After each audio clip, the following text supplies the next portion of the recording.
बिस्मिल्लाहिर्रहमानिर्रहीम। Welcome back. आज हम GPT-3 को डिस्कस करेंगे, लेकिन उसकी डिटेल में जाने से पहले हम कुछ एग्जांपल्स देखेंगे जो GPT-3 मॉडल को यूज़ कर रही हैं।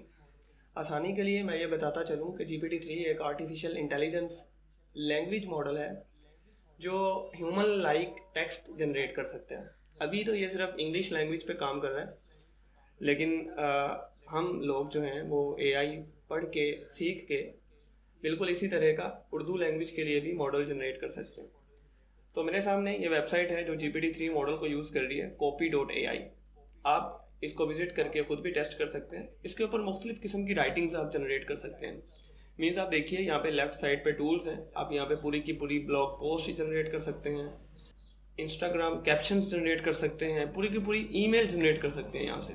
अगर आप यहाँ पर ईमेल और लेटर इसको एक्सपेंड करें तो यहाँ पर आप डिफरेंट ईमेल जनरेट कर सकते हैं। आप सिर्फ सब्जेक्ट बताएंगे कि मुझे इस टॉपिक पर ईमेल लिखनी है, और ये जो टूल है, ये जो AI टूल है, ये ऑटोमेटिकली सारे का सारा टेक्स्ट जनरेट कर देगा, और वो इसने कहीं से कॉपी भी नहीं किया होगा। यानी इसकी अपनी क्रिएटिविटी है।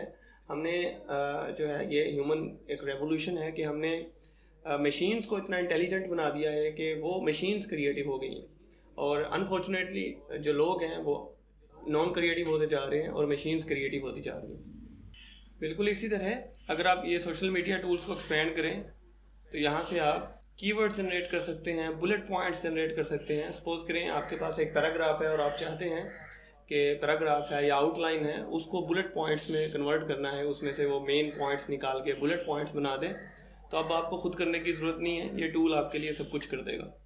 ठीक है। और फिर यहाँ पे और काफ़ी सारी चीज़ें हैं। यूट्यूब डिस्क्रिप्शंस जनरेट कर देता है, ये टाइटल्स जनरेट कर सकता है। ठीक है। जब आप इस पर साइन अप करते हैं तो इनके प्रो वर्जन्स भी हैं, लेकिन फ्री वर्जन में जब आप साइन अप करेंगे, जैसा कि मैं अभी फ्री वर्जन यूज़ कर रहा हूँ, तो ये आपको एक माह के लिए कुछ क्रेडिट्स देता है। मीन्स एक मंथ में आप कुछ लिमिटेड इसकी फंक्शनैलिटी यूज़ कर सकते हैं जब तक वो क्रेडिट्स ख़त्म नहीं हो जाते। अब मैंने जो है इस मंथ के सारे क्रेडिट्स यूज़ कर लिए हैं, तो मैं कोई यहाँ से नई चीज़ आपको जनरेट करके दिखा नहीं सकता। हाँ, जो चीज़ें मैं पहले जनरेट कर चुका हूँ, जैसे ये मैंने एक सैम्पल कंटेंट जनरेट किया था, ये मैंने इंडस्ट्री 4.0 के ऊपर पूरा आर्टिकल जनरेट किया, फिर ये इन्वायरमेंटल केमिस्ट्री के ऊपर मैंने पूरा आर्टिकल जनरेट किया था। तो मैं आपको ये दिखाता हूँ इंडस्ट्री 4.0 पे, ये रिसेंटली मैंने 2 दिन पहले पूरे का पूरा आर्टिकल जनरेट किया। तो ये AI ने लिखा है खुद, और इसको अगर आप देखेंगे तो आपको पता चलेगा कि इसमें और एक ह्यूमन रिटन जो टेक्स्ट होता है उसमें आपको कोई भी फ़र्क नज़र नहीं आया। तो शुरू में मैंने इसे ब्लॉग टाइटल दिया कि मैं जो ब्लॉग लिखना चाहता हूँ उसका टाइटल होना चाहिए व्हाट इज़ इंडस्ट्री 4.0। कीवर्ड्स दिए कि इन चीज़ों के बारे में बताना चाहिए इस आर्टिकल के अंदर। फिर मैंने टोन बताई, टोन चूज़ कर सकते हैं आप। तो ये सारे ऑप्शंस देने के बाद मैंने सिर्फ एक बटन पे क्लिक किया और इसने ये सारा आर्टिकल मेरे सामने जनरेट कर दिया। अब पहला पैराग्राफ इंट्रोडक्शन का है, और आप देखिए ये जो इंट्रोडक्शन की हेडिंग है ये मैंने खुद नहीं दी, ना ही ये पैराग्राफ मैंने जनरेट किया है, ये भी हेडिंग मैंने खुद नहीं दी, ये सारी AI ने खुद ही हेडिंग्स बनाई हैं, ये सेक्शंस इसने खुद ही बनाए हैं। ठीक है।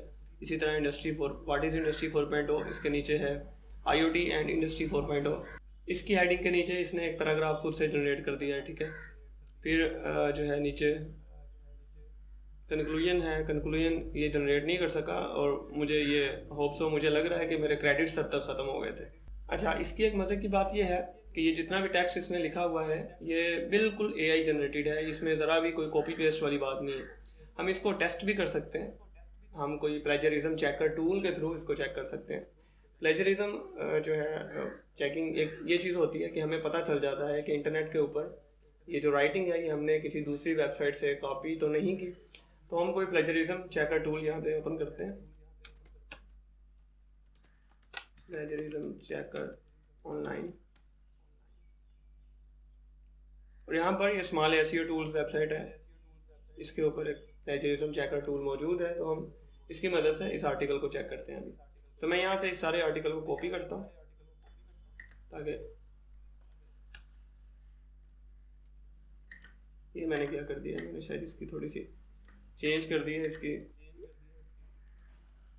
चलें खैर, हम इसको हमने तो एक्चुअली ये चेक करना है कि ये टेक्स्ट कहीं से कॉपीड तो नहीं है, ये वाकई ही इसकी अपनी क्रिएटिविटी है या कहीं से इसने कॉपी किया। सो हम यहाँ पे इसे पेस्ट करते हैं इस सारे टेक्स्ट को। फिर हम नीचे बताएंगे कि I am not a robot and traffic lights.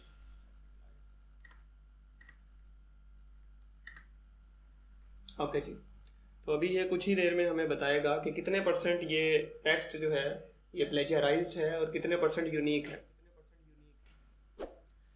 Okay जी, तो ये देखिए आप जो आर्टिकल अभी अभी मैंने जनरेट किया है और उसे चेक भी किया है मैंने प्लेजरिज्म चेकर से, ये 100% यूनिक आर्टिकल है।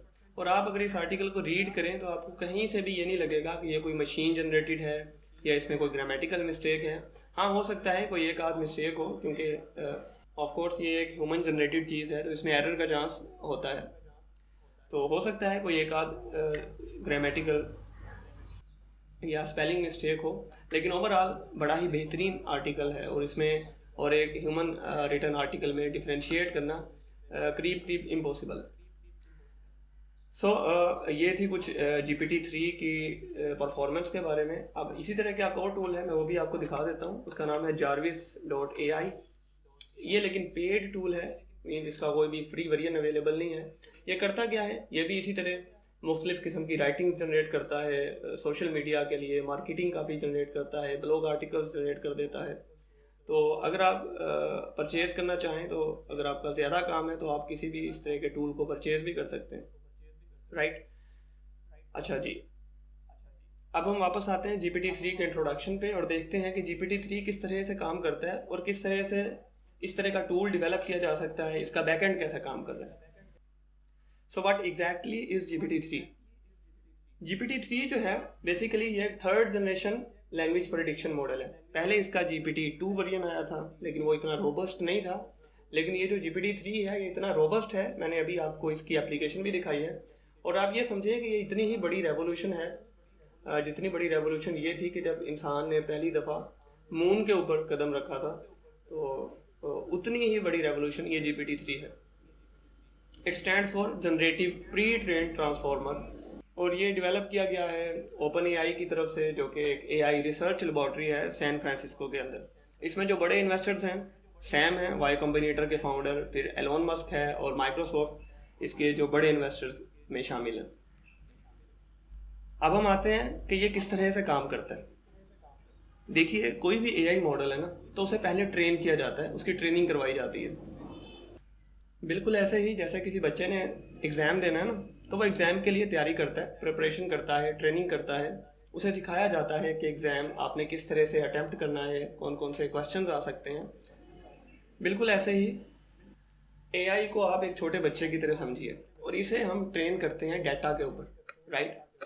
आपने वो मूवीज़ देखी होंगी जिनके अंदर वो ज़ूम्बीज़ होते हैं और वो एक और होता है वैम्पायर्स होते हैं शायद। तो उन्हें जब ब्लड मिलता है ना, तो उनकी एनर्जी इंक्रीज़ होती है, उनकी एनर्जी बढ़ती है ब्लड की वजह से। बिल्कुल ऐसे ही जो AI है ये डाटा के ऊपर फीड करती है। जितना ज़्यादा डाटा हम AI को फीड करेंगे उतनी ज़्यादा इसकी एनर्जी इंक्रीज़ होगी, इसकी परफॉर्मेंस इंक्रीज़ होगी, ठीक है। सो GPT-3 जो है इसको 175 बिलियन पैरामीटर्स के ऊपर ट्रेन किया गया है और मल्टीपल टेराबाइट्स ऑफ डाटा की मदद से इसे ट्रेन किया गया है। और कंप्यूटिंग पावर के अगर मद में देखा जाए तो इसके ऊपर ऑलमोस्ट $4.6 मिलियन खर्च हुए हैं। हम बात करते हैं ये पैरामीटर्स की, कि पैरामीटर्स क्या चीज़ है।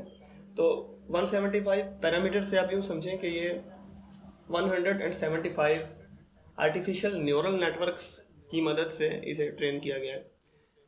हम ह्यूमंस जब लर्न करते हैं ना, तो हमारे माइंड के अंदर न्यूरल नेटवर्क्स होते हैं, ठीक है। जब हम एक चीज़ लर्न करते हैं तो एक न्यूरल कनेक्शन डेवलप होता है। तो इसी मॉडल को कॉपी करते हुए AI में न्यूरल नेटवर्क्स क्रिएट किए जाते हैं।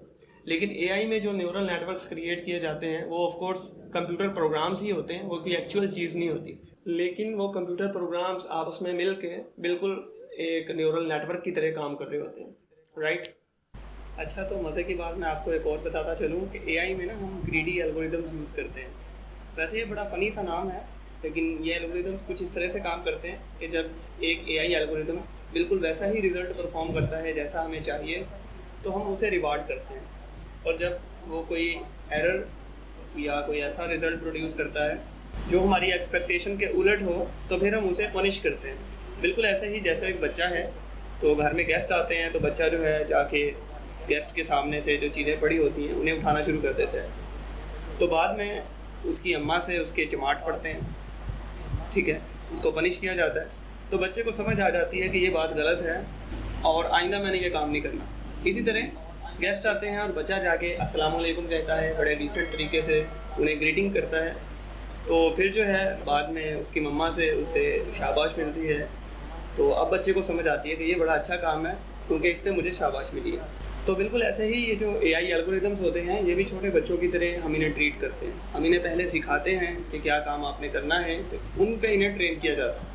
तो बात कर रहे थे हम आर्टिफिशियल न्यूरल नेटवर्क्स की और ग्रीडी एल्गोरिदम्स की, इनके ऊपर भी हम बात करेंगे और हम एक सेपरेट वीडियो लेके आएंगे जिनमें हम देखेंगे कि AI को एज अ कैरियर किस तरह से स्विच किया जा सकता है और किस किस तरह से जो है AI में हम कैरियर डेवलप कर सकते हैं।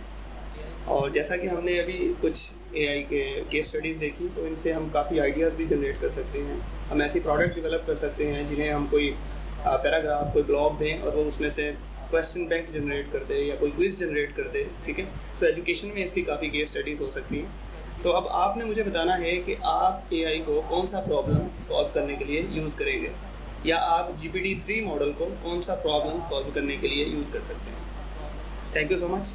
अल्लाह हाफिज़।